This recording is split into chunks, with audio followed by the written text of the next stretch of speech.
নমস্কার বন্ধুরা, কেমন আছেন সবাই? আমার রান্নাঘরে আপনাদের স্বাগত। আমি আজকে খিচুড়ি রান্না করে দেখাবো। বর্ষাকালে বৃষ্টির দিনে খিচুড়ি খেতে সবাই ভালোবাসে, তবে আজকে মুগের ডালের নয়, মসুরির ডাল দিয়ে খিচুড়ি করে দেখাবো, পেঁয়াজ ছাড়া। আমি কড়াইতে তেল দিয়ে দিয়েছি। অবশ্যই এটা সর্ষের তেলে রান্না করবেন। আমি ফোড়নে দিয়ে দিচ্ছি তেজপাতা, শুকনো লঙ্কা, মৌরি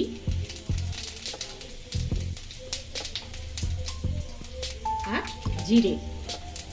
এগুলো দিয়ে আমি এই ডালটাকে ধুয়ে রেখেছিলাম, এটা দিয়ে দিলাম।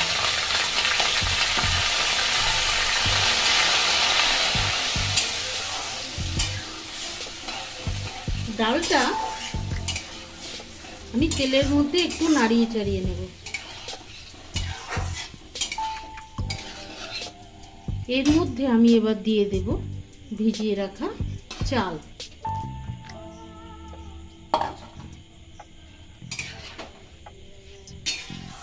চাল আর ডালটা আমি একসঙ্গে একটু ভেজে ভেজে নেব।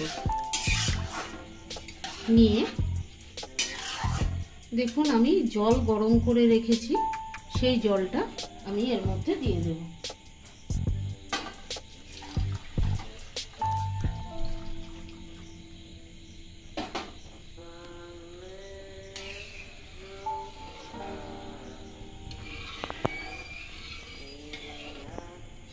আমি এবার একটা পাত্রে অল্প জল নিয়ে নিয়েছি, তার মধ্যে দিয়ে দিচ্ছি হলুদ গুঁড়ো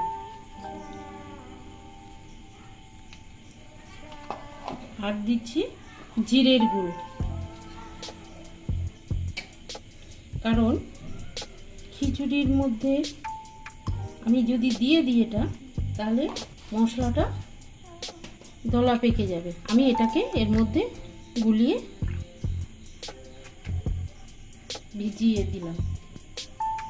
এবার আমি দিয়ে দিচ্ছি পরিমাণ মতো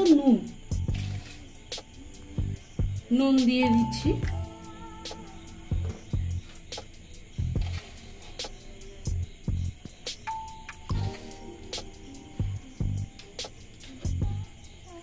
আর দিয়ে দিচ্ছি এই গুলিয়ে রাখা মশলাটা।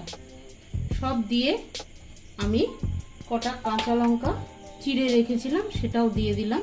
দিয়ে আমি নেড়ে চেড়ে নিচ্ছি।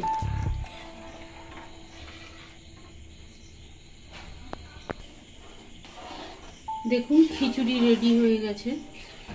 আরেকটা কথা বলি, খিচুড়িতে গরম মশলাটা দেবেন না। অনেকে মুগের ডালের খিচুড়ি করলে গরম মশলা দেন শেষে, কিন্তু এটা তো মসুরির ডালের খিচুড়ি, এর মধ্যে গরম মশলা দেবেন না। আমি দিয়ে দিচ্ছি আদাটা আমি পরে দিলাম। আদার গন্ধটা একটু ভালো লাগবে, তাই আদাটা পরে দিলাম।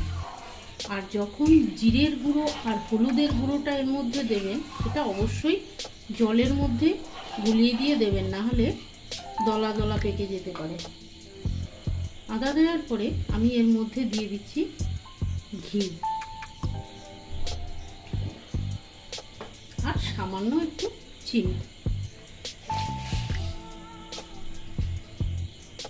আমি আমার পরিমাণ মতো মিষ্টিটা দিলাম, আপনারা আপনাদের মতো পরিমাণ মতো মিষ্টিটা দিয়ে নেবেন।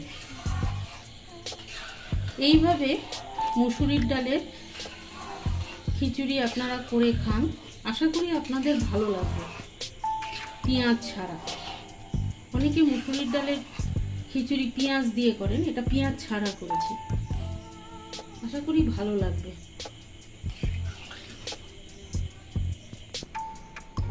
দেখুন খিচুড়ির কালারটা কত সুন্দর এসছে। এই খিচুড়ি আমি বাঁধাকপি ডিমের অমলেট দিয়ে দিলাম, আপনারা ভাজাভুজিও খেতে পারেন। ভালো থাকবেন, সুস্থ থাকবেন। রান্নাটি ভালো লেগে থাকলে একটা লাইক করে দেবেন।